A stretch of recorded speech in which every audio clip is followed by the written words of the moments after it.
아프리카에 레소토 왕국이라는 나라가 있습니다. 아마 어디 있는지 찾으려면 좀 한참 찾으셔야 될 텐데요. 남아공이라고 부르는 남아프리카 공화국 안에 남아공이라는 나라 안에 들어있는 나라입니다. 참 특이하죠. 그 레소토 왕국 동쪽 남쪽 끝에는 이제 아프리카 최고 높이를 자랑하는 남아프리카 최고의 산들이 지나가는 드라켄즈버그라는 산맥이 있습니다. 거기에 이제 산맥이 있고 초장이 있고 고원지대고 이러니까 가축을 키우는 목동들이 매우 많습니다. 한 여행자가 거길 지나가다가 목동자들에게 이름을 물었어요. 당신의 이름이 뭡니까? 그랬더니 자기 이름이 푸쉬라는 거예요. 푸쉬란 이름의 뜻은 뭡니까? 이렇게 물었더니 더 이상 우유가 없다, 젖이 없다라는 뜻이란 거예요. 아니, 더 먹을 젖이 없다라는 뜻을 어떻게 이름으로 붙였냐니까 자기가 태어났을 때 엄마가 양떼를 몰고 나가버린 상태라 더 이상 먹을 젖이 없어서 그 상황 그대로 이름을 붙였다는 거죠. 그러니까 이름이 그렇게 만들어지는, 어떤 분은, 어떤 목동은 이름이 땡큐 이런 이름이 있고 그러니까 사람 이름을 그렇게 지었어요.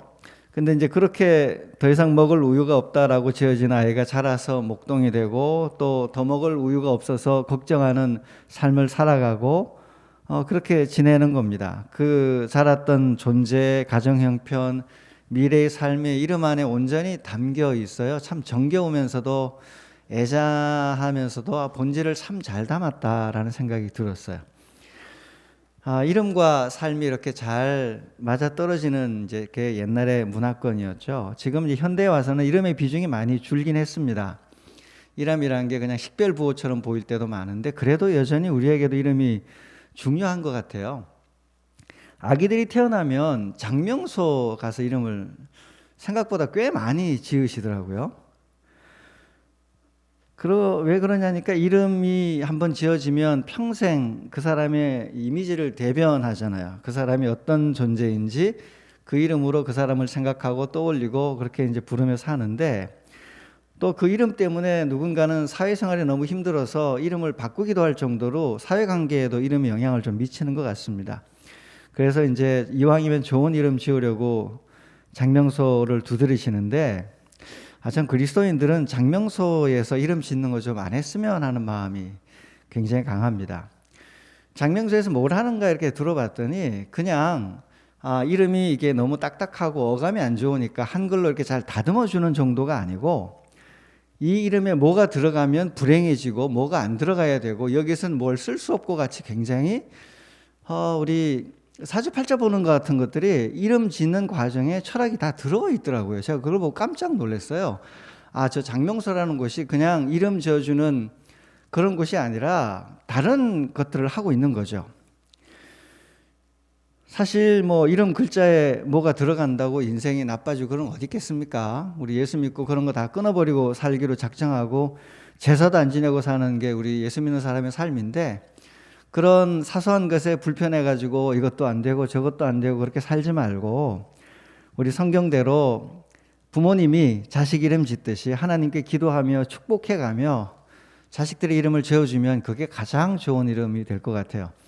이미 자식 이름을 지어버려서 기회가 없는 분들은 손주들이 있습니다. 손주들이 태어나면 자녀들에게 니네들이 이름 지어라, 너무 그러지 말고. 근데 이제 가끔 너무 이상한 이름이 좀 있긴 해요. 그런 이름들은 아이가 너무 평생 짐이 될 테니까 그런 이름들은 잘 이렇게 다듬고 고쳐서 쓸 수 있도록 도와주면 되겠죠. 하나님 앞에서 예수 믿고 살아가는 것이 자유해야 되는데 여전히 우리 부자유한 방식으로 그렇게 지으면 참 힘들 것 같습니다. 자, 이름이란 게 그러니까 우리도 여전히 중요한 것 같아요. 여러분이 저를 대할 때 이름을 부르시는 거잖아요. 김정태 목사 하면 떠오르는 이미지가 있고, 저를 다른 방식으로 부르기는 힘들어요. 제 군번이 95310 이거거든요. 군번으로 저를 부를 수 있는 사람은 군번을 아무도 기억 못하죠. 주민등록번호로 저를 부를 수 있는 사람도 전산 서류상이나 그럴지 아무도 못 불러요. 저는 제 이름을 통해서만 불림을 받고 만나게 되고, 여러분과 저 사이에 이름을 매개로 내 삶의 이야기, 여러분의 삶의 이야기가 교류를 하게 되는 거죠. 그냥 이름이라는 게 식별부호요 이름뿐이고 우리의 삶에 영향을 미치지 않으면 그냥 아무렇게나 짓거나 해도 되는데 그러진 않습니다. 신문지상에 어떤 안 좋은 불미스러운 일에 누군가의 이름이 거론되면 그것이 진실이 아닌데도 자기 이름이 나왔는데 그 이름을 자기라고 동일시해서 스스로 자책하고 심지어는 자살까지 하는 굉장히 나쁜 결과까지 낳지 않습니까? 우리는 이름을 떨어진 뭐라고 보지 않고요. 그 이름을 자기와 자기 존재와 동일시하는 그런 것 특징을 가지고 있습니다. 그러니까 이제 이런 걸 생각하면 옛날 사람이나 지금이나 이름을 가지고 만나가는 것은 크게 다르지는 않습니다. 오늘 십계명 3계명은 하나님의 이름과 관련되어 있습니다. 하나님의 이름을 여호와라고 부르는데 이 여호와라는 이름을 통해서 우리는 하나님의 존재를 만나게 되는 거예요. 하나님은 내 이름이 여호와라고 했으니까 너희가 여호와라고 부를 때 내가 너희와 만나고 너희와 교류를 나누겠다고 한 거니까 다른 이름으로 불려서는 하나님이 자신을 적절하게 응하지 않으시게 되는 거죠.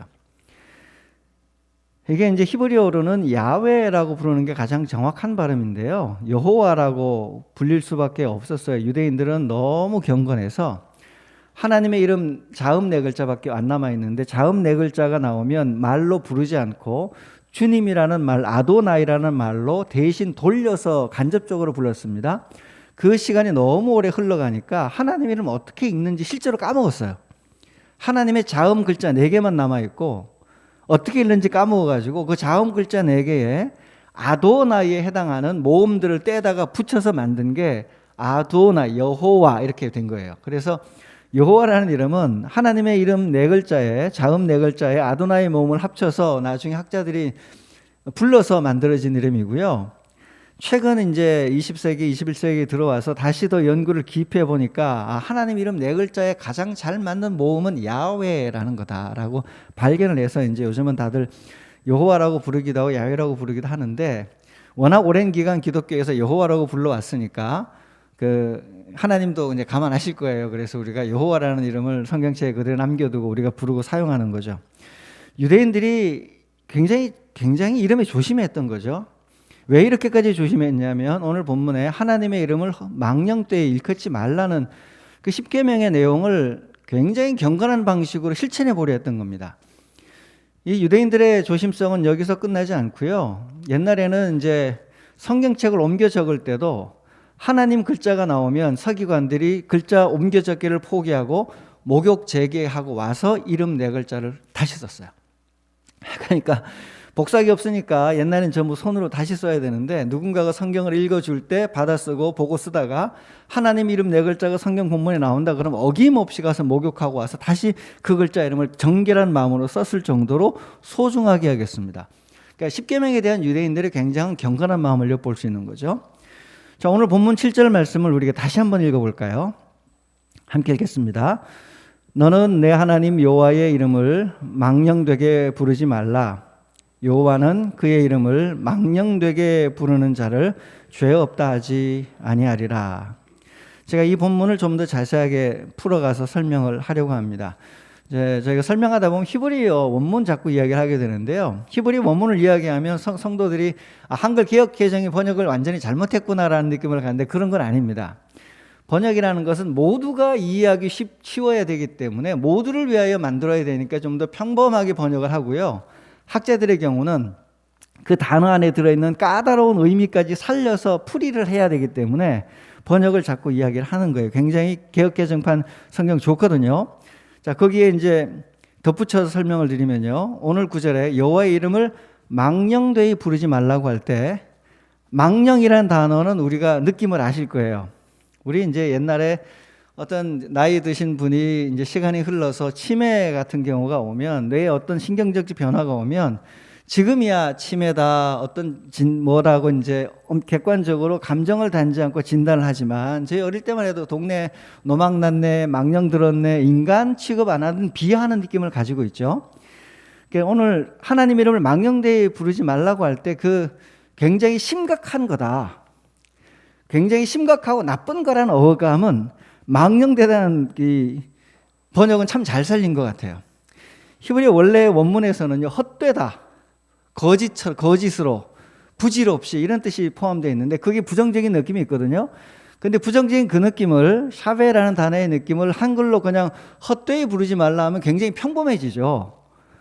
그거를 좀 더 잘 살리려고 강조한 게 망령되게 부르지 말라 하니까 이거 굉장히 큰일이구나, 심각한 일이구나라는 어감을 전달할 수 있어서 망령되게 부르지 말라라는 느낌을 살리고, 원래 뜻은 거짓으로 사기치듯이 헛된 방식으로 사용하지 말라는 뜻입니다. 하나님의 이름을 아무렇게나 하지 말고 사기를 이용하거나 나쁜 일을 하거나 또는 뭐 저주할 때 쓰지 마라라는 이런 의미를 가지고 교회가 쭉 해석을 해왔습니다. 그래서 서양 사람들 중에 경건한 분들은 영어로 욕을 할 때 우리 굉장히 힘들면 오마이 갓, 뭐 지저스 이렇게 하는데 교회에서 그거 못하게 가르쳤습니다. 그래서 오마이 갓 대신에 오마이 굿니스로 바꿔서 이렇게 하라는 게요. 아무 때나 기분 안 좋을 때 욕이나 당황스러운데 조롱하는 방식으로 하나님 이름이 막 유통되는 사회 문화를 거부하려는 경건한 방식의 접근이었거든요. 이제 워낙 관용구가 되어버려가서 그런 느낌이 없이 막 쓰긴 하는데, 그래도 경건을 훨씬 중요하게 여기는 교회에서는 이왕이면 하나님의 이름을 그런 데 쓰지 않았으면 좋겠다라는 바람이 그런 교육 속에, 그런 언어 표현 속에 들어있는 거죠. 그런 경건함을 우리가 좀 존중하고 배워야 됩니다. 그렇지만 이제 또 저런 건 있어요. 하나님 이름 망령되 읽지 말라고 해서 하나님에 관한 모든 농담도 해서는 안 된다, 그런 건 좀 아니에요. 악의적으로 굉장히 나쁜 방식으로 하나님을 폄훼하고 조롱할 때에는 쓰지 말지만, 우리 하나님 그래 유머 감각 많으신 분이거든요. 우리가 장난으로 그런 거 하나님 충분히 아시기 때문에 인간이 가지고 있는 이 자연스러운 유머, 재미, 그런데 이제 하나님에 관련된 것들 이야기하는 것까지 못하게 막 해버리면, 우리 옛날 청교도들이 너무 엄격하게 인간을 생각과 습관과 모든 걸 옥죄다가 도리어 하나님을 너무 인색하고 옹졸하고 막 잘못하면 채찍 들고 때리기만 하는 존재로 바꿔놓은 것 같은 이미지를 가지고 있어요. 거기까지는 안 했으면 좋겠습니다. 하나님은 유머도 아시고 자기를 좀 패러디해서 좀 놀려도 하나님 재밌게 이 녀석들 그러실 수 있는 넉넉한 분이 우리 하나님이거든요. 자, 그는 그 정도 하고요.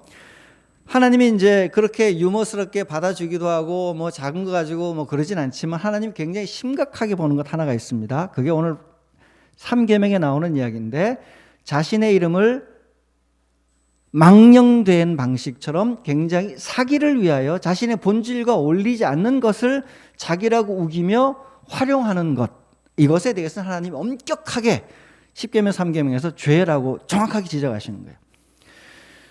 가만 보시면 1계명 2계명에서는 나 사이에 다른 신이 있으면 안 된다, 너랑 나 사이에. 너는 나 말고, 나 존재 본질 말고 어떤 이미지를 더 만들어서 우상을 두어서는 안 된다라는 것은 하나님과 그 사람 사이의 문제인데, 오늘 본문의 3계명은 너는 내 이름을 가지고 남들과의 관계에서 사기칠 때 사용하지 말아라 라니까 다른 사람과의 관계를 설명하면서 하시는 말씀이에요.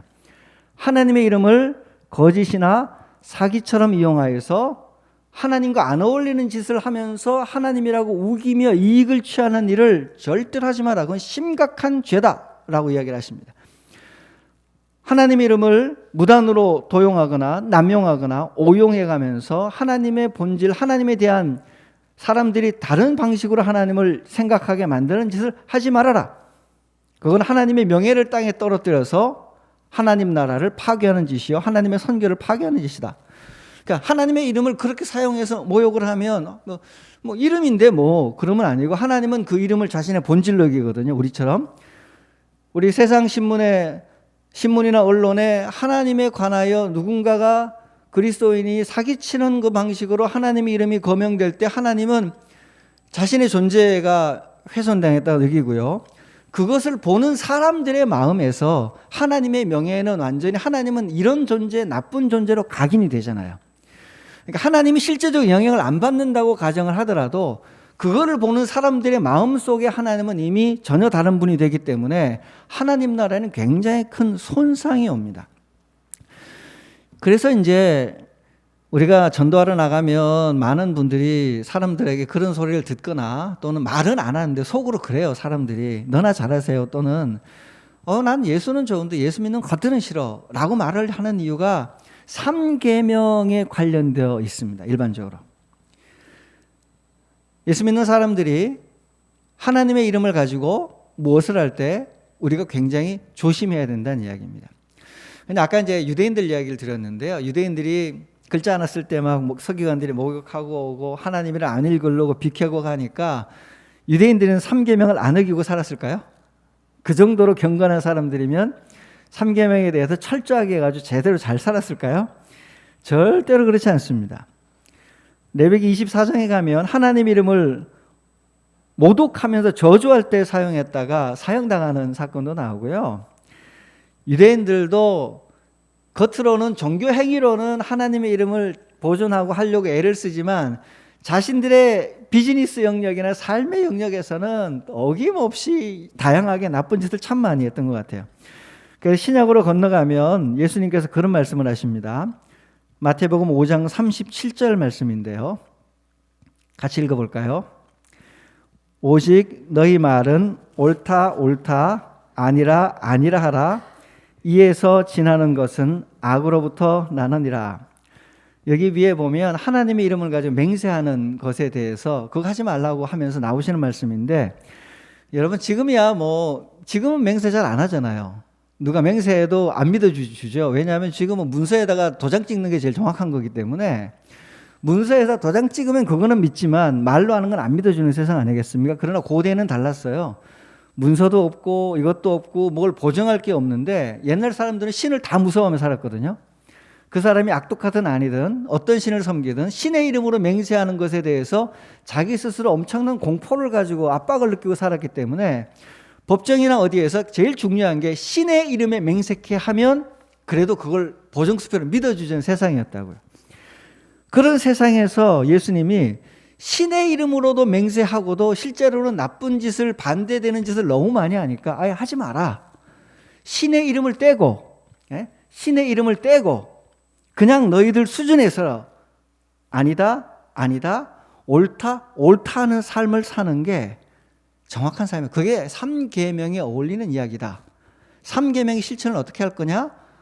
예수님의 방식은 아예 하나님 이름 거명하지도 말고 너희들의 삶 자체로 증명하며 살아라는 거예요.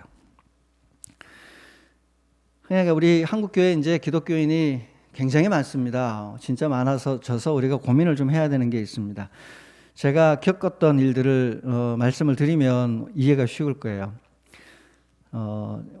요즘 최근에 제가 종종 언급했던 그 종교 지도자들은 정확하게 3계명 위반이에요. 하나님과 안 어울리는데 하나님 이름을 사기와 거짓으로 활용하는 거니까 2계명, 1계명, 2계명, 3계명 전부 위반이거든요. 제가 경험했던 건 제가 그 목포에서 전임 전도사로 한 2년 있었는데요. 교회가 음향 장비를 교체해야 돼가지고 고민을 하고 지방에서야 너무 비싸고 이러니까 제가 한번 시장 조사하러 저기 광진구 테크노마트에 올라왔었어요. 올라와서 이것저것 다니면서 뭔 얼마고 어떤 종류가 있고 이렇게 알아봤는데 거기 계시는 분들은 손님이 오면 딱 알아보신다네요. 첩자구나.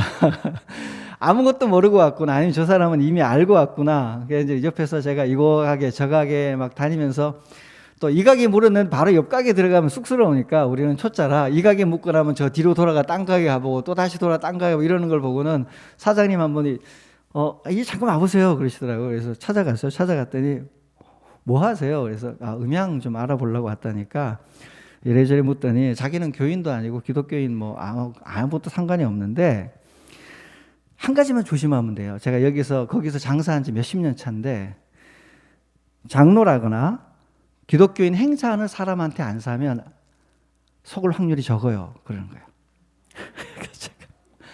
아니 교회 음향 장비니까 자기가 장로라거나 교회에 무슨 관련이니까 안수 집사라거나 하는 분에게 가면 우리가 안심하고 거래할 수 있을 거라고 생각을 하고 순진한 마음으로 와서 처음부터 교회에서 왔습니다 하고 아마 어느 교회 다닙니다. 그게 막 다니시고 그래서 막 기분 좋아가지고 막 하다 그러고 이제 돌아다니고 있었는데 그분이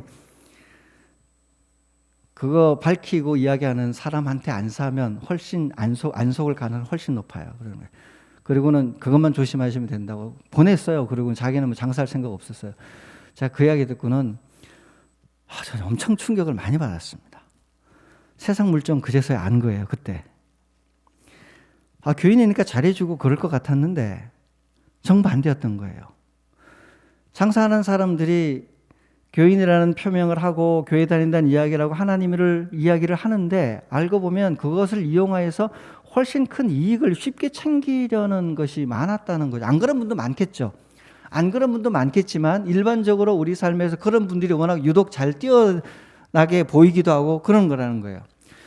그리고 교회에서 무슨 뭐를 할 때쯤 되면 교회 건축할 때쯤 되면 어디선가 건축 정보를 미리 듣고 몇 년 전부터 교회에 등록해서 신실하게 11조하고 신뢰를 얻은 후에 건축 일을 도맡고 이익을 챙겨내고 빠져나가요. 그냥 교회 건축하고 나는데 아파트 두채, 세채 사던 일이 옛날에 많았거든요. 그 담당하는 건축위원장 분들이 계시면 그분과 함께 주고받으며 하는 일들이 옛날에 많았어요. 야, 이게 제가 그런 일들을 보기도 하고 듣기도 하고 하면서 너무 실족도 되고, 야, 이런 일이 교회 안에서도 버젓이 벌어지고 있다면 제가 거꾸로 상상을 해보는 거예요. 예수 믿어라, 올바르게 살아라, 잘 살아라고 말하는 교회 안에서조차 잘 살고 정직하라는 말씀이 효과를 발휘하지 못한 채로 이런 일들이 벌어지고 있다면 교회 바깥 세상은 어떨까? 올바르게 살아라, 잘 살아라, 거짓하지 말아라 라는 이야기 자체가 아니라 이익이 가장 중요하다 라고 가르치고 그것을 금고옥조로 여기고 사는 일반 사람들의 세상은 얼마나 더 악독할까라는 걸 제가 우리가 모르는 세상. 제가 그분들을 단지 비난하기 위한 뜻이 아니라 누군가는 교회가 이렇게 많아요 이렇게 하는데 저는 교회가 이렇게 많은데도 우리 교회가 이 정도 수준이면 우리 사회가 교회가 다 없어지면 우리 사회는 얼마나 더 어려울까 저는 그렇게 접근하거든요. 올바르게 살라는 말씀조차 듣지 않고 살아갈 때 얼마나 더 세상이 악해질까? 어떻게라도. 제가 그때 이게 큰 충격을 받고 야, 내가 세상 물정 몰라도 너무 모르는구나. 사람의 말을 그냥 다 듣는 방식으로 내가 그냥 살아왔는데 그렇지 않았다는 것을 그때 정말 뼈저리게 배웠습니다. 몇 번, 그리고 그 교회는 음향 교체하고 공사하다가 몇 번 속았어요. 실제로. 그 이후에도. 저 사람 모르겠더라고. 그 다음에는 이분 괜찮을 거라고 소개해서 갔는데 똑같은 일 또 벌어지고 똑같은 일 또 벌어지는 거 보면서 야, 이게 장사의 영역은 장사의 영역일 뿐이구나 라고 생각을 하며 신앙이 어디에까지 영향을 미칠 수 있을까에 대하여 깊은 고민을 가지게 되었습니다. 그래서 오늘 3계명이 뭐라고 그러냐면 세상 사람들이 다 또는 누군가는 그런 짓을 하고 살더라도 너만은 하지 말라는 거예요. 적어도 예수를 믿는 사람만은, 하나님을 믿기로 한 사람만은, 출애굽 통해서 하나님이 구원하셨다는 것을 믿는, 진실로 믿는 그리스도인만은 그렇게 살지 말라는 거예요. 돈이 된다고 뭐든지 다 갖다 붙이다가 자신의 신앙의 영역까지 거기에 결부시켜서 이익을 추구해가는 방식으로 적어도 살아가지 말아달라는, 그래야 하나님 나라가 온다는 거예요. 그러면서 예수님이 하신 말씀이 신의 이름을 차라리 말하지 말라는 거 아니겠습니까? 아까 말하지 말라. 신의 이름 없이도 신의 이름을 삭제한, 교회 다닌다는 이야기를 삭제하고 기독교인 이야기를 삭제하고 저 같은 경우 목사라는 이야기 이름을 삭제하고 일반 시민의 사회 속에 들어가서도 남들이 보기에 괜찮네 라는 평가를 받아야 된다는 거죠. 그래서 저는 우리 사회에 이 정도 되면 그리스도인들이 교회 안 다니는 사람들이 예수님도 다 알고 교회 보는 것도 알고 우리를 알기 때문에 자기 신앙을 웬만하면 좀 숨기면서 그 속에서 길게 보고 신앙생활을 하는 게 참 좋겠다는 생각이 듭니다. 내가 교회 다닌다는 것을 공표하는 순간 기대치가 확 올라가 있는데 우리의 영적 수준은 그 기대치까지 미치지 못하는 경우가 너무 일반적으로 많기 때문에 충분히 길게 안 후에 사람들이 보다가 괜찮네? 저 사람 괜찮네? 우리랑 비슷한 것도 있는데 결정적인 순간에 우리랑 좀 다르네? 그 비결이 뭘까라고 고민하다가 맞다, 교회 다닌다 그랬지 라고 나오는 반응이 하나님께 훨씬 이익이 되는 거예요. 반응인 것 같아요. 예수님 말씀이 참 무서운 말씀인데 신의 이름을 아예 맹세하며 신의 이름을 통해서 네 삶의 존재를 규정하여 세속사에 살아가지 말고 옳은 것은 옳다, 아닌 것은 아니다라는 그것이 쉽지는 않죠. 우리가 좋은 일 한다고 항상 박수 받지 않고 인정받지는 않아요. 그거와 별개로 일반 세상 사회 속에서도 자신의 존재 가치가 평균 이상으로 인정받을 때쯤에 신앙이 함께 어우러져서 예수님이 향기를 드러내는 삶이 훨씬 낫겠다라는 게 예수님의 작전이었던 것 같아요. 그래서 신앙 서적이나 교회 관련 서적이나 이런 걸 업종을 하는 분들이야 당연히 간판에도 성구사라고 적어야 되고 무슨 기독교 서점이라고 적어야죠. 그냥 일반 서점이라고 했는데 일반인이 왔다가 기독교 서적만 있으면 속고 가는 거니까 그건 그럴 수 없습니다. 그건 당연히 해야 되지만 종교와 상관없이 일반인 모두를 대상으로 하는 일들의 경우에는 처음부터 간판에 예수 믿는다는 티를 너무 많이 내면 나중에 참 어려워지는 경향을 봅니다. 때로는 그게 약점이 돼가지고 정당한 이야기도 못하게 되기도 하더라고요. 이건 너무 정의롭고 정당한 일인데 상대방이 나를 공격할 때는 교회 다닌다며 라고 공격해서 그 옳은 일까지도 무마시키는데도 이용을 하니까 그런 것에서 문제가 있고 또는 여러 가지 아까 이야기했던 것처럼 어려운 상황들이 많이 생기는 것 같아요. 예전에 기독교 기업임을 처음부터 공포했던 한 대기업이 의류 브랜드 여러 개를 만들고 주일 성수하며 주일을 쉬게 하겠다고 공표하고 막 나갔어요. 주일 하루 매출 안 올리면 주중 매출이 올라가서 그게 보완이 되면 가끔은 될 수 있겠죠. 괜찮은데 장기적으로 반드시 어려워지거든요.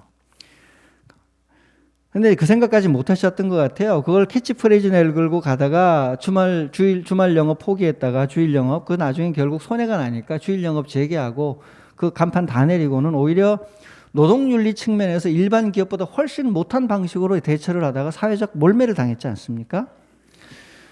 그 기독교적이라고 내세우지 않는데 가치를 품은 기업들이 숨어 있는 곳들이 많이 있을 텐데 그래도 제일 대표적인 건 유한 같아요. 그 유일한 박사 같은 경우는 본인은 기독교인인데 교회를 안 나가셨어요. 자기는 안 나가겠다고. 참 마음 아픈 일이에요.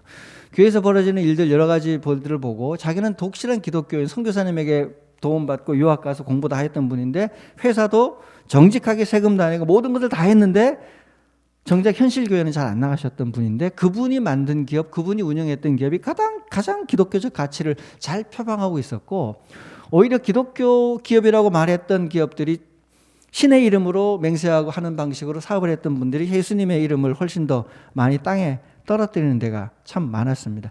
그냥 그러지 말고 일반 기업처럼 함께 하다 보면 기업의 영역이라는 게 정말 막 이성적으로 할 수는 없지 않겠습니까?